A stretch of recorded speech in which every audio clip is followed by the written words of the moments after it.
Monsieur le maire, cher Antoine, mesdames et messieurs les ministres, mesdames et messieurs les parlementaires, et si vous le permettez, chers amis, je suis venu aujourd'hui au Havre pour rien moins que la réparation d'un oubli historique.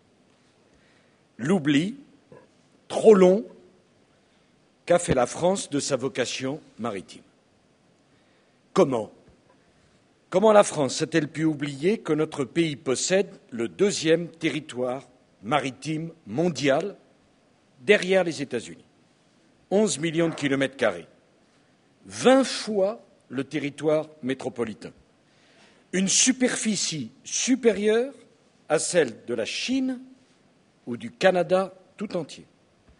Pourquoi avons-nous délaissé si longtemps de grands ports internationaux, le Havre bien sûr, mais Marseille, Bordeaux, Saint-Nazaire, Toulon, Dunkerque, tous pourtant idéalement placés pour desservir l'Europe et le monde sur plusieurs façades maritimes?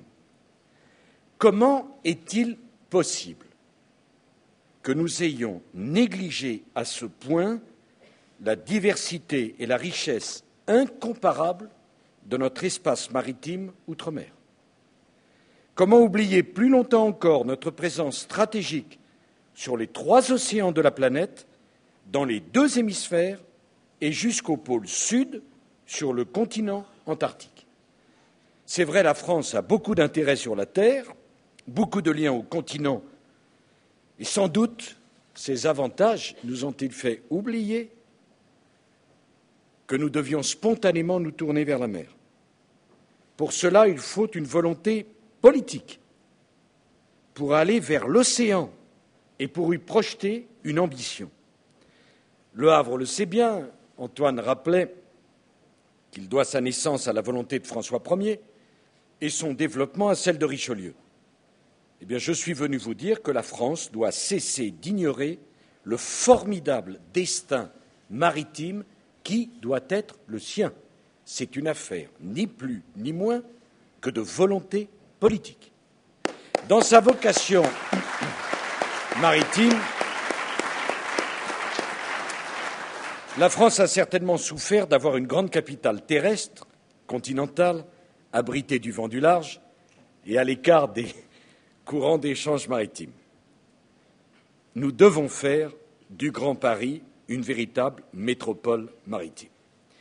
Vous savez, le Grand Paris, c'est une ambition que je porte au fond de moi. C'est pour moi plus qu'un grand projet. C'est non négociable. C'est capital au sens propre et au sens figuré pour la France. Nous devons faire du Grand Paris cette métropole maritime qui va permettre de tisser un lien nouveau à travers cette magnifique vallée de la Seine, entre une vieille capitale fluviale, Paris, dont je rappelle que le blason ne porte pas une nef par hasard, et ces 2 ports traditionnels que sont Le Havre et Rouen.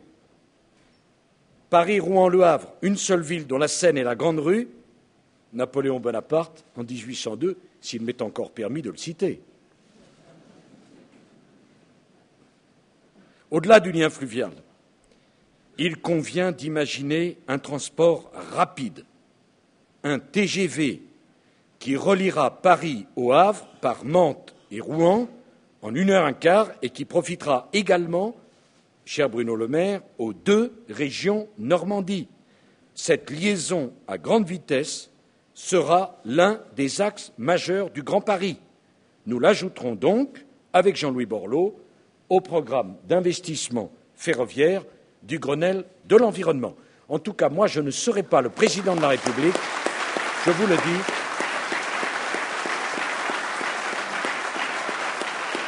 qui inaugurera 25 ans après ce que ses prédécesseurs avaient eux-mêmes mis 25 ans à décider. Que les choses soient très claires. Soit on fait, soit on ne fait pas. Mais on arrête de dire pour ne pas faire. Alors, j'ai vu qu'il y avait des interrogations, y compris dans la région. C'est sans doute que des mauvaises habitudes ont été prises. Ça fait un peu plus de 2 ans que je suis président de la République. j'ai toujours tenu ce que j'avais dit. Ce n'est pas un caprice, ce n'est pas une faveur, c'est un impératif si on veut faire du Havre ce grand port à vocation internationale. Alors nous devons reconstruire une politique et une ambition maritime pour la France autour des nouveaux enjeux, ceux d'une planète dont les ressources s'épuisent, ceux d'une planète mondialisée qui respire par le commerce international et qui doit redécouvrir ses énergies renouvelables.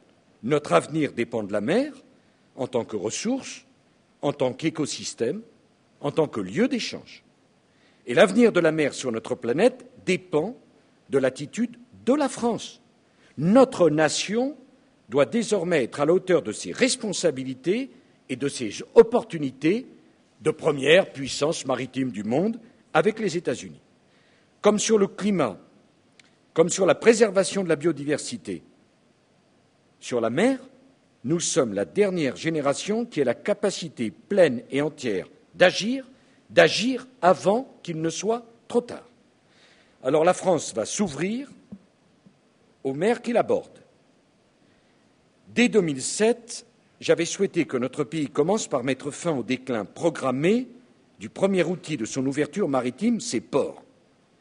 Enfin, mesdames et messieurs, il était proprement insensé, le mot n'est pas trop fort, qu'avec des ports comme Le Havre, le premier port d'Europe du Nord, touché par les navires venant du reste du monde, et Marseille, le port le mieux placé de la Méditerranée pour accéder au centre de l'Europe, il était insensé que la France perde constamment des parts de marché dans le trafic maritime.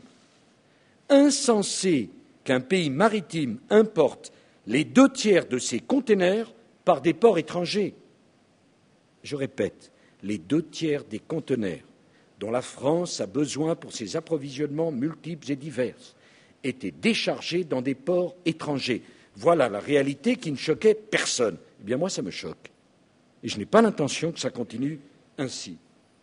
Insensé que le trafic mondial de conteneurs augmente chaque année de 10% et le trafic français d'1%.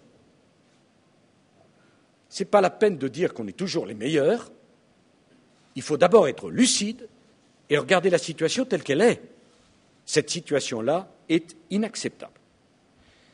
C'est ce qui m'a conduit à demander à Jean-Louis Borloo et à Dominique Bussereau de travailler à une réforme en profondeur de l'organisation de nos ports, dont on parle, la réforme, depuis un grand nombre de décennies, pour décider qu'il faut continuer à en parler. Ce qui nous a conduit à ce système assez incroyable. Le docker, qui déplaçait les boîtes horizontalement, n'avait pas le même patron que le grutier qui les déplace verticalement. C'est miraculeux qu'avec ça, on ait 1% d'augmentation des conteneurs par an.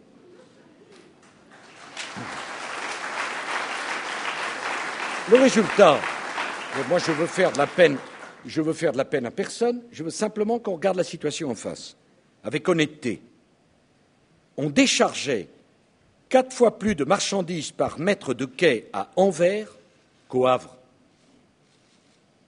Je n'ai pas connaissance du fait qu'à Anvers, on exploite la misère humaine. 4 fois plus. Les grues sont 2 fois plus utilisées à Anvers qu'à Marseille. Y a-t-il une fatalité? Y a-t-il un microclimat? Ou plutôt une absence de volonté politique? La manutention portuaire était privée des capitaux, des technologies, de la compétence industrielle des grands opérateurs qui investissaient dans tous les ports du monde, sauf en France. Eh bien, je le dis aujourd'hui, cette époque est terminée. La loi du 4 juillet 2008 y a mis fin et je veux remercier Dominique Bussereau et Jean-Louis Borloo du travail remarquable qu'ils ont conduit. On me disait que c'était impossible, nous l'avons fait, dans un climat relativement apaisé, enfin, autant qu'il est possible. Alors, les grands ports maritimes ont réformé leur gouvernance, ont adopté un plan stratégique ambitieux Les outillages portuaires sont en voie de cession à des opérateurs industriels performants et le commandement sur les quais va être unifié.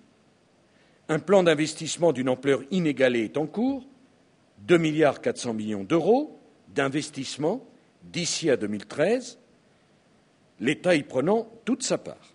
Nous devons faire les plateformes multimodales qui sont l'interface mer, fer, fleuve dont nos ports ont besoin. L'objectif de cet effort massif pour tous les ports, c'est de doubler la part de marché des ports français dans les conteneurs. On va doubler notre part de marché, ce qui nous portera à 12% du marché européen. Mesdames et messieurs, une petite ambition ne sert à rien. On ne va pas se demander, on ne va pas augmenter 10%, 20%, on va doubler. Et avec ça, on va rattraper le retard accumulé depuis des années. L'avenir de nos grands ports se joue aussi à terre. Il n'est pas admissible que Le Havre évacue 9% de ses containers par le fer. À Hambourg, 38% des conteneurs sont évacués par le fer. Je ne critique pas le transport routier. Je dis simplement que je souhaite que la France s'inspire des endroits où ça marche le mieux. Et je pense que depuis des décennies, nous avons assez utilisé les systèmes qui ne fonctionnent pas. Il est temps de nous inspirer des systèmes qui fonctionnent. Alors, c'est une absurdité environnementale et c'est un frein considérable au développement du Havre. Je sais que ce sont des investissements lourds, mais il faut réaliser une liaison fret nouvelle vers Paris et vers l'est de la France. C'est vital pour Le Havre. Quant à la réforme du fret SNCF, je le dis à tous les parlementaires, quelle que soit leur étiquette politique, je la mènerai. Je la mènerai parce que c'est mon devoir de le faire et que je ne céderai pas là-dessus. Voilà. Parce qu'à quoi ça sert d'avoir des ports modernes si les containers qui sont déchargés dans ces ports modernes sont bloqués dans ces ports parce qu'il n'y a pas de liaison fret ferroviaire. Il faut creuser le canal Seine-Nord-Europe, le premier canal en France depuis la Seconde Guerre mondiale, pour ouvrir la vallée de la Seine et le Grand Paris vers l'Europe du Nord. À quoi ça sert, franchement, d'avoir une capitale comme Paris, située au cœur de l'Europe, si on ne peut pas la desservir ni par le ferroviaire, ni par le fluvial, et s'il n'y a aucun port de dimension mondiale pour une capitale elle-même de dimension mondiale. On me dit, ah, mais tous les investissements que vous décidez coûtent cher. Mesdames et messieurs, c'est bien moins cher que l'inaction et que l'immobilisme, parce que cet argent que nous allons investir va permettre de créer des richesses, de créer des points de croissance, et tout le monde en profitera. La France n'a pas assez investi toutes ces dernières années. Le problème de la France, c'est que nous avons sabré dans les bonnes dépenses et gardé les mauvaises dépenses. Parce que c'est beaucoup plus facile de supprimer un plan d'investissement que de revenir sur des dépenses de fonctionnement sur l'utilité desquelles il y a beaucoup à faire et à s'interroger. Voilà la stratégie économique qui est celle du gouvernement. Alors, à partir de ce moment-là, je n'ignore nullement. Et sur le canal Seine-Nord, avec Dominique, nous avons décidé, j'ai annoncé ça il y a quelques semaines, de faire les travaux. Alors, je sais aussi qu'il y a le problème de la qualité de service des opérateurs de fret ferroviaire.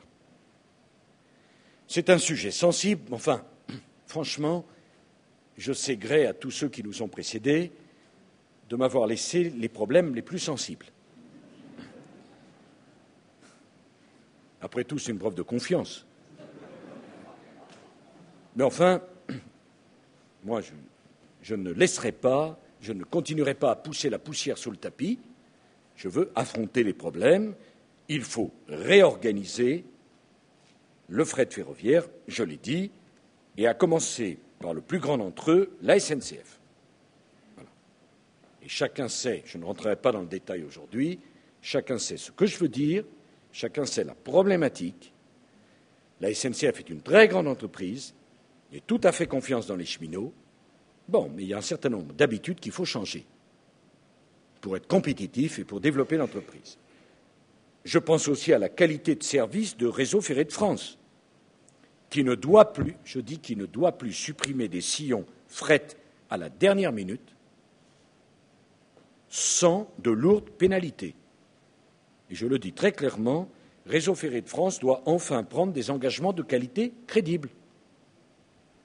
Dans quel métier du transport supprime-t-on des liaisons sans préavis et sans indemnisation? Comment s'étonner que le fret ferroviaire décline en France quand ni RFF ni les opérateurs ne sont capables de s'engager sur la fiabilité du service? Mon rôle n'est pas que de dire des choses agréables.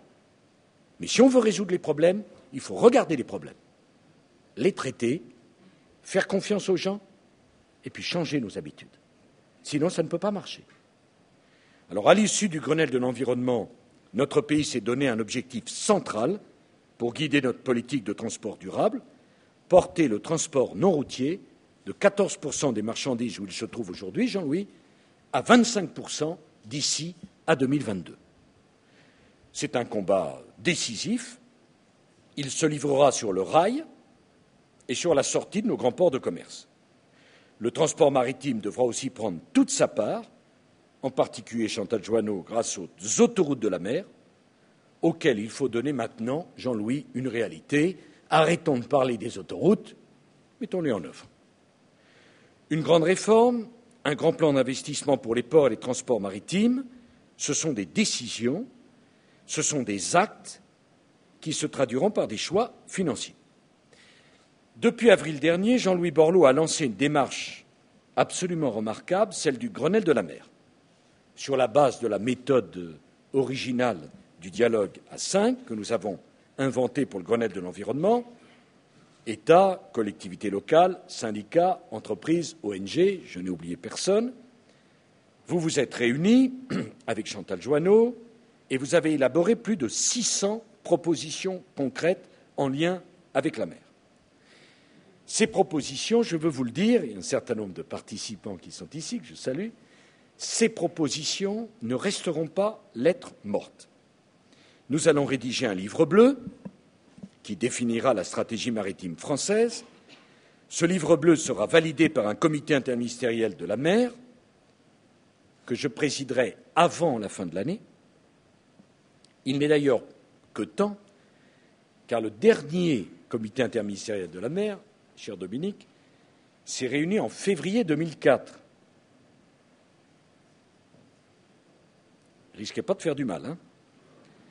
Une fois tous les 5 ans, on peut se reposer tranquillement. Alors, je sais bien que ce ne sont pas les organes qui font les bonnes politiques, mais enfin, si personne ne décide, ça ne va pas naître spontanément. Alors, je souhaite d'ailleurs réfléchir à un suivi permanent de la stratégie maritime que nous allons arrêter, voir quelle est la meilleure structure pour conduire cette politique maritime. Cette instance pourra aussi poursuivre la réflexion sur certains points, sur certains espaces complexes et fragiles, comme le littoral, comme vous l'avez appelé, cette délicate rencontre de la terre ou de la mer. D'ici à 2020, 70% de la population mondiale vivra dans une bande de 100 km le long des mers. Il faut une réflexion globale sur nos zones côtières. Je voudrais vous donner quelques orientations qui m'apparaissent stratégiques pour la politique maritime de notre pays dans la décennie à venir. Dans la logique d'hier, tout ce qui était protégé de toute exploitation ou sanctuarisé était forcément retiré, soustrait aux hommes. Le développement durable, c'est l'inversion de cette logique folle qui nous met finalement devant un choix perdant-perdant, décroissance d'un côté, pillage des ressources de l'autre. C'était un peu le raisonnement d'hier, c'était soit, mais d'ailleurs, c'était le club de Rome. Il y a un monsieur qui s'appelait Sico Mansholt, qui dans les années 70-80 avait théorisé cette notion de croissance zéro. Il faut sortir de ce choix qui n'en est pas un. Je refuse la décroissance, mais je refuse également le pillage des ressources. Et c'est l'idée du Grenelle de la mer, non pas de protéger pour protéger, non pas d'exploiter sans borne ni mesure, sans souci du lendemain, mais protéger les ressources naturelles de la mer pour mieux les exploiter de manière durable. C'est la première orientation stratégique que je veux retenir. C'est particulièrement vrai des ressources naturelles vivantes de nos océans. Là plus qu'ailleurs, notre choix n'est pas aujourd'hui celui de pêcher ou de protéger, mais de protéger pour mieux pêcher. Le compromis historique que je souhaite sur l'exploitation des ressources halieutiques, ce n'est pas l'association bancale, cher Bruno Le Maire, de deux demi-mesures. On pêche un peu moins et on protège à peine mieux. Voilà. Parce qu'alors on va mécontenter tout le monde et on ne réglera rien. La vérité, nous la devons aux gens de la mer et aux générations de demain. Je veux défendre une pêche responsable et de haute qualité pour notre pays. En janvier 2008, j'ai annoncé la mise en place d'un plan pour une pêche durable. Les engagements que j'avais pris au Guilvinec ont été tenus. À la fin de cette année, 300 millions d'euros auront été consacrés en 2 ans au financement d'une pêche qui optimise la gestion de la ressource halieutique, mais en même temps, nous souhaitons une pêche qui fasse vivre dignement les hommes qui la pratiquent. Une pêche qui continue de procurer demain des emplois aux enfants des pêcheurs d'aujourd'hui, une pêche qui ne soit pas une nostalgie, qui ne soit pas une relique du passé, une pêche qui ne soit plus le métier le plus dangereux du monde, avec 1 mort pour 1000 marins. Il n'y a pas un métier qui est aussi dangereux dans le monde. Et le monde de la pêche offre chaque jour le plus merveilleux exemple de solidarité, de courage et du travail humain. Alors, chacun sait la force de caractère qu'il faut. Je le dis, nous n'accepterons pas que la pêche disparaisse dans notre pays. Et c'est parce que nous voulons que la pêche vive que nous allons refuser de laisser disparaître les ressources naturelles de la mer. Non seulement il n'y a pas opposition entre l'avenir que nous souhaitons pour la pêche et la protection des ressources naturelles, il y a complémentarité. Alors, la France protège aujourd'hui moins de 1% de son espace maritime. D'ici à 2012, j'entends que les aires maritimes protégées s'étendent jusqu'à 10% du territoire maritime. D'ici à 2020, ces aires marines protégées atteindront 20% des 11 millions de kilomètres carrés de mer placés sous la souveraineté de la France. Mais bien entendu, des chiffres et des dates. Moins de 1% d'espace protégé aujourd'hui. 10% d'ici à 2012, à la fin de mon quinquennat. Et 20% d'ici à 2020. Voilà la politique maritime qui sera la nôtre. Et ceux qui voudront la remettre en cause devront l'expliquer aux Français. Et j'escompte que la moitié de cette étendue soit constituée sous la forme de réserves et de cantonnements de pêche que nous allons définir avec les pêcheurs, avec les scientifiques et avec les acteurs locaux. C'est là que sera préservée la biodiversité marine, c'est là que pourront se reconstituer les ressources qui permettront à la pêche demain de se perpétuer dans notre pays. En 2020, le réseau des aires marines protégera 2 millions de kilomètres carrés d'océans et de mer sous souveraineté française.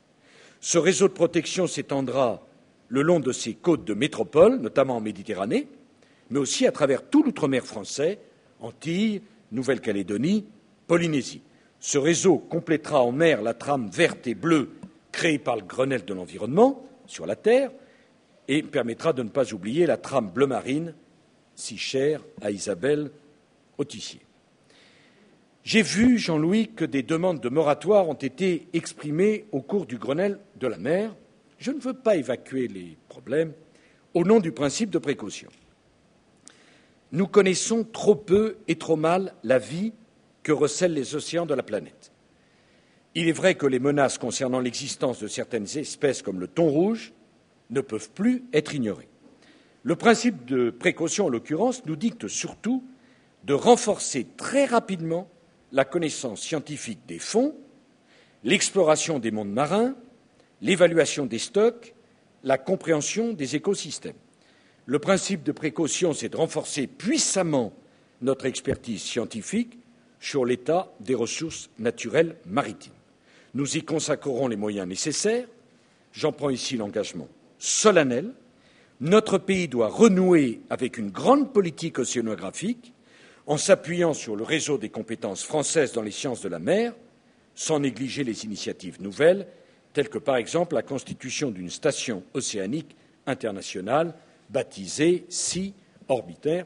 J'ajoute que je partage l'avis de Jean-Louis Borloo, il ne faut pas opposer les pêcheurs et les scientifiques, car j'affirme que les pêcheurs sont des scientifiques de tous les jours, et on aurait bien tort de se passer de la compétence de ceux qui vivent du produit de la pêche lorsqu'il s'agit d'analyser l'état exact de la ressource halieutique dans notre pays.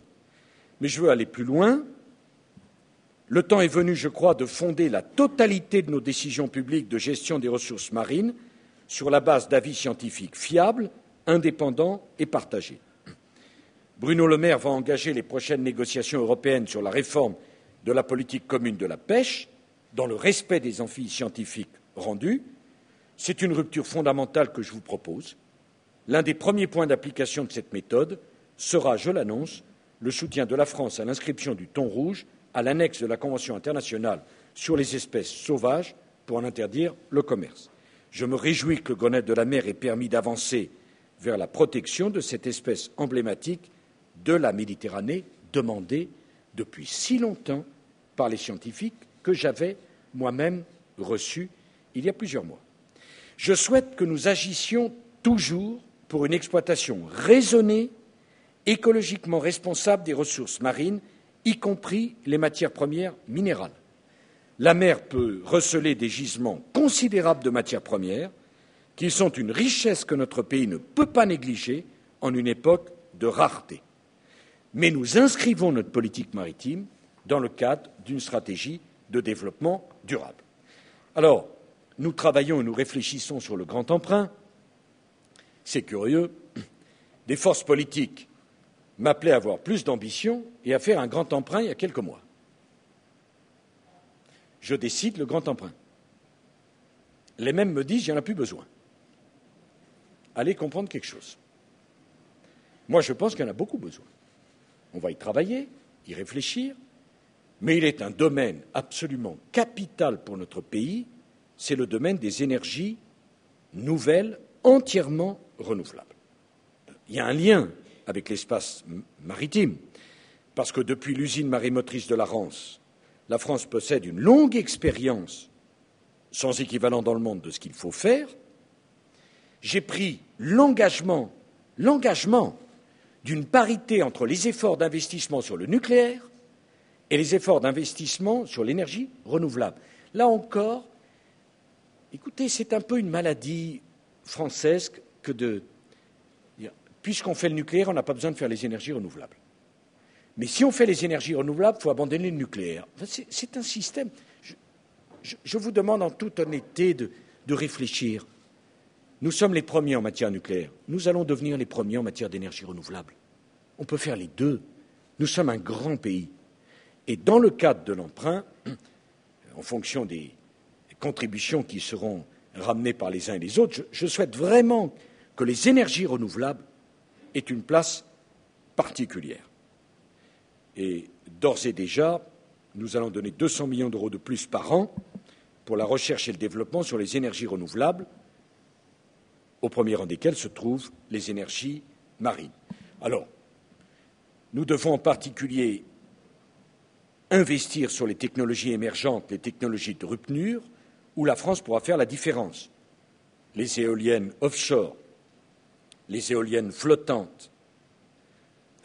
La politique d'éoliennes de la France ne peut pas consister simplement à faire venir d'Allemagne des éoliennes fabriquées chez nos voisins. Enfin, et on peut avoir un peu plus d'ambition en la matière, surtout que si on continue comme ça, on va mettre tout le monde contre les éoliennes.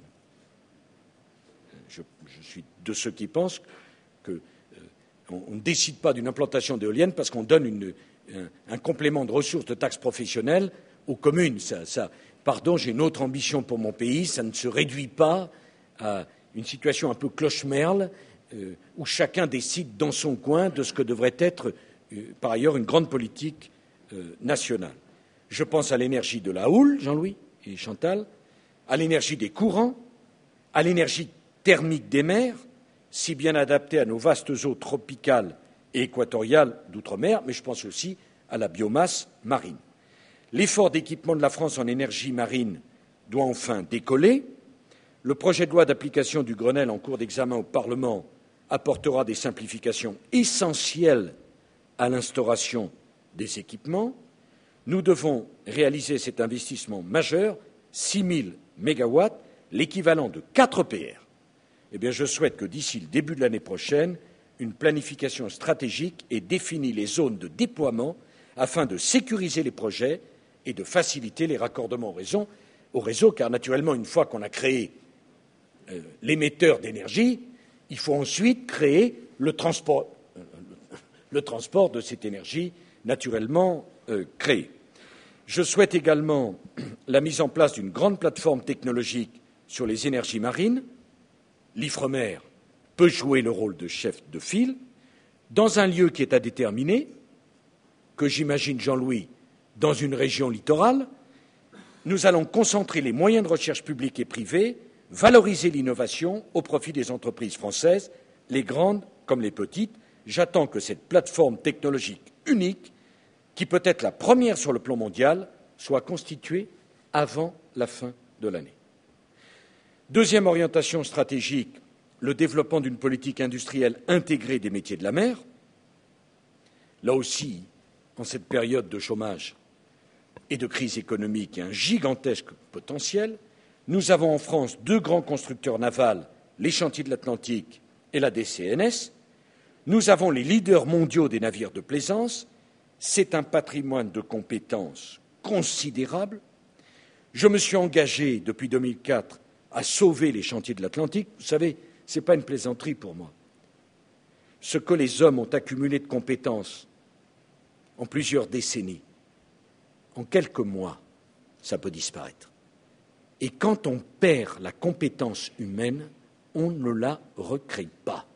Voilà pourquoi je n'ai jamais accepté la disparition des Chantiers de l'Atlantique.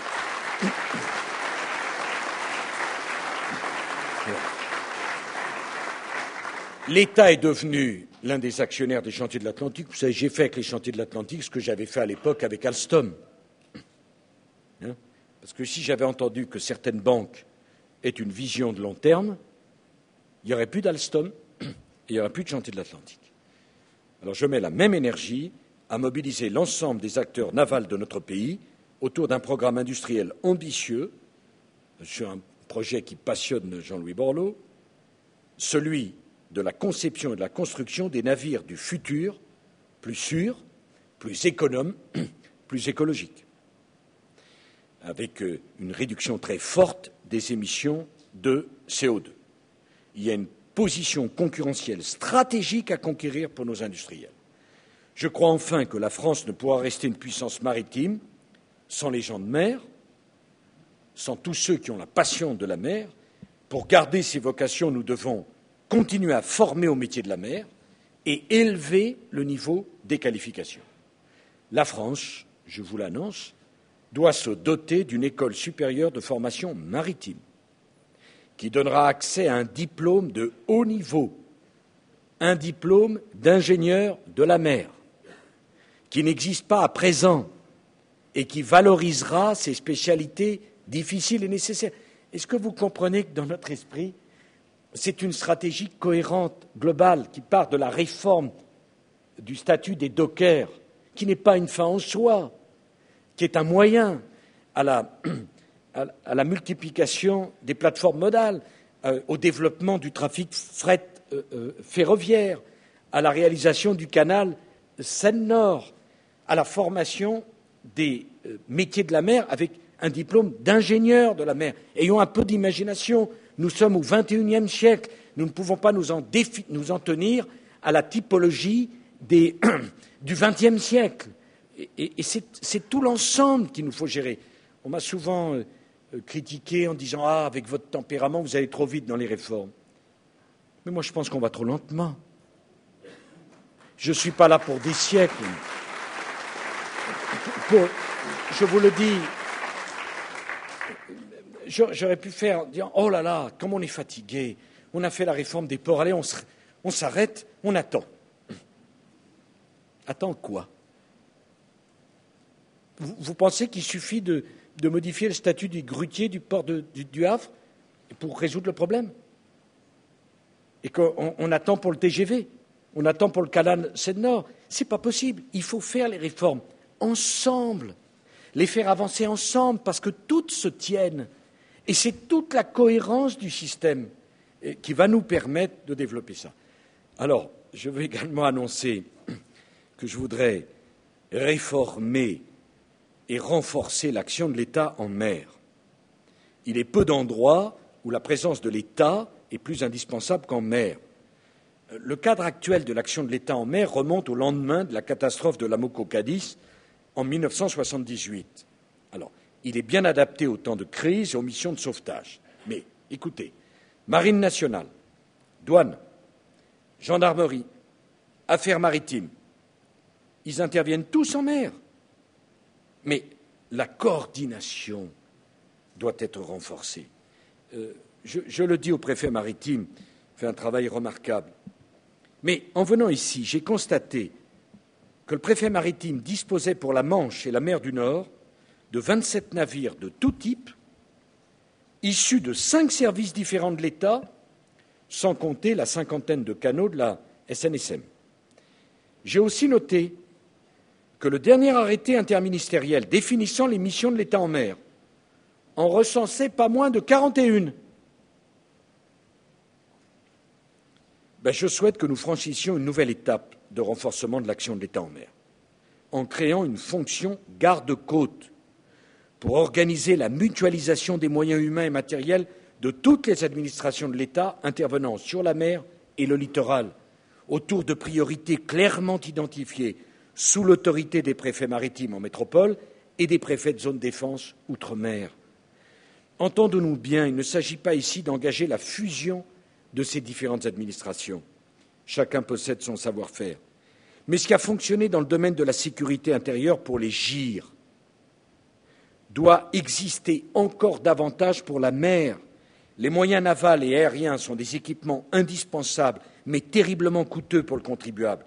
Il faut mutualiser ces moyens matériels et humains. Et nous allons vous donner les marges pour renforcer au total l'effort de l'État. Certaines missions réclament à l'évidence des investissements accrus. Je souhaite que la lutte contre les pollutions devienne une priorité absolue pour la fonction garde-côte qui verra le jour. La France, parce qu'elle se trouve au bord des routes maritimes les plus fréquentées au monde, est davantage menacée que d'autres pays par la catastrophe. Voilà. Et je souhaite que la future fonction garde-côte se donne pour objectif de lutter plus activement contre la pêche illégale sur mer et à l'arrivée des produits à terre. À quoi ça sert de dire qu'on veut une pêche écologiquement responsable chez nous si on laisse piller par d'autres la ressource halieutique qu'on impose à nos propres pêcheurs de respecter? C'est une question de crédibilité. La France doit étendre sa maîtrise des espaces maritimes en repoussant les limites de la connaissance et de la surveillance maritime, bien au-delà de nos côtes et de nos eaux territoriales. Enfin, il y a toute l'affaire de l'Union pour la Méditerranée, que Jean-Louis Borloo suit de près. Nous allons faire de la Méditerranée, je le dis au Havre, mais de la mer la plus propre au monde, et nous allons faire travailler les pays du Sud et les pays du Nord autour de projets comme l'énergie solaire. Et dans le livre bleu sur la stratégie maritime française, je souhaite qu'à l'intérieur, il y ait particulièrement une stratégie maritime méditerranéenne. Mesdames et messieurs, les océans sont l'exemple même d'un bien commun de l'humanité. La présence de la France dans les instances maritimes internationales doit être désormais à la hauteur de ses responsabilités. Plutôt que d'abandonner le débat et la décision aux seuls défenseurs des pavillons de complaisance et de la dérégulation systématique, je souhaite d'ailleurs que la France ait enfin un ambassadeur à l'Organisation maritime internationale. C'est dire le peu d'importance que nous attachions à la politique maritime, on n'avait pas d'ambassadeur à l'Organisation maritime internationale. J'ai décidé pour occuper certains ambassadeurs. Il ne faut pas surcharger. Bon. Donc, si. Non, mais c'est très révélateur. Vous savez, il n'y a pas de détails. C'est très révélateur. Ça voulait dire que la politique maritime de la France n'est en rien une priorité. Cher Antoine, en m'excusant d'avoir été beaucoup trop long, je veux que chacun me comprenne bien. C'est une ambition pour la France que nous avons. Je le dis à Éric, c'est une ambition que nous avons. Pas une ambition de la droite, une ambition contre la gauche, de la majorité contre l'opposition. C'est un réveil de la France. Nous sommes une grande puissance maritime. Mais ça ne sert à rien de le scander si on ne prend pas les décisions. J'ai annoncé dans le cadre du Grand Paris beaucoup d'investissements, beaucoup de décisions. Je sais que je serai attendu sur le résultat. Je serai au rendez-vous des résultats. Parce qu'il n'y a pas d'autre choix. Alors on me dit, oui, mais c'est la crise.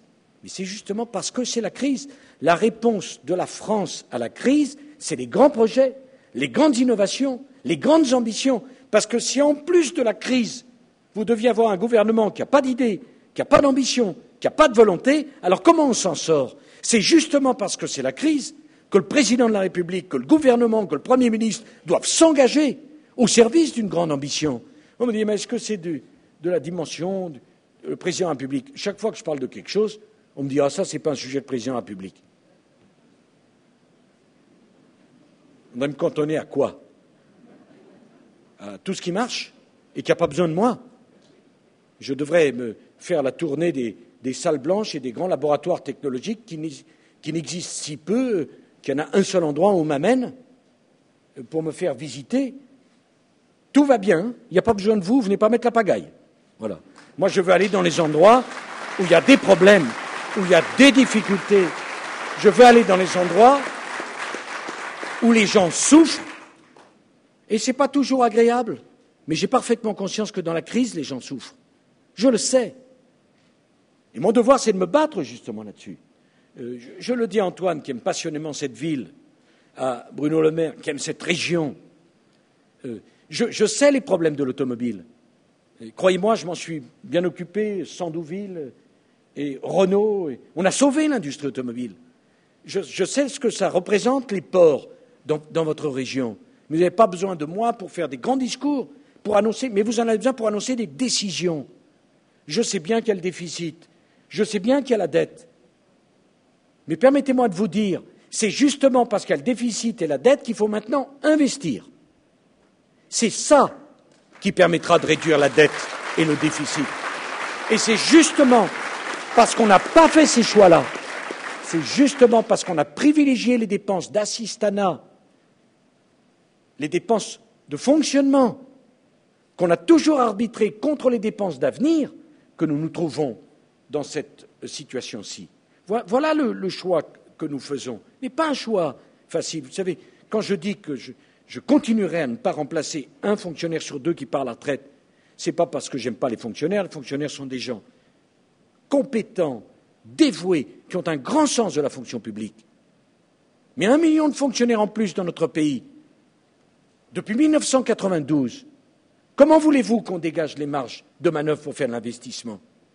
Moins de fonctionnaires, mieux payés, mieux considérés, mieux formés. C'est notre politique. Et avec cette marge de manœuvre, on va trouver les moyens. Oui, on va s'endetter, mais pour payer des investissements qui produiront de la richesse après. C'est la seule politique possible. Sinon, des villes comme Le Havre ne survivront pas, parce que les autres ne nous attendent pas. Et que votre concurrent, ce n'est pas Marseille, c'est tous les ports du nord de l'Europe qui n'attendent pas que Le Havre se modernise. Ils l'ont fait, ce travail de modernisation, avant nous.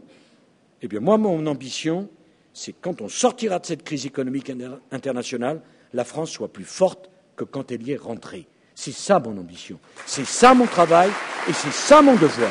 Voilà. Et je terminerai par ça. Tous ceux qui s'inquiètent pour savoir si je tiendrai mes engagements,